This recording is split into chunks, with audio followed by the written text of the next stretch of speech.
بسم اللہ الرحمن الرحیم۔ السلام علیکم ورحمۃ اللہ وبرکاتہ۔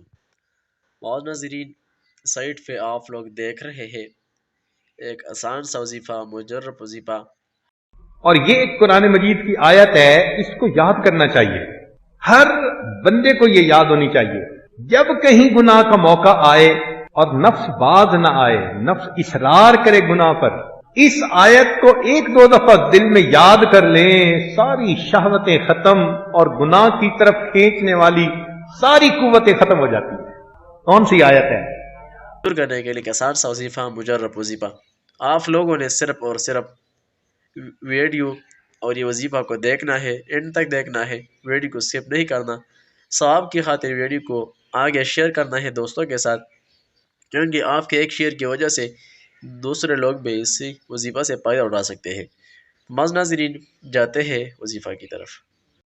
اور یہ ایک قرآن مجید کی آیت ہے، اس کو یاد کرنا چاہیے، ہر بندے کو یہ یاد ہونی چاہیے۔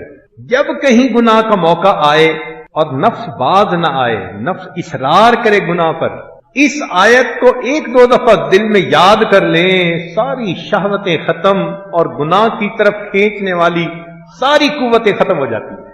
کون سی آیت ہے؟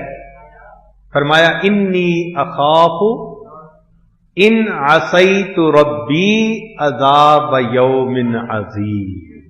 انی اخاف ان عصیت ربی عذاب یوم عظیم۔ ناظرین، صرف اور صرف یہ ایک آیت، آپ لوگوں نے استغفار کی کثرت کرنا ہے، اور استغفار کی برکت سے، جو میں نے پہلے آپ لوگوں کو بتایا کہ استغفار کی کثرت کی وجہ سے، استغفار کی طلب کرنے سے اور استغفار کی ورد کرنے سے اللہ آپ کی مدد کرے گا، اموال کے ذریعے سے، مال کے ذریعے سے، اور بیٹیوں بنین کے ذریعے سے۔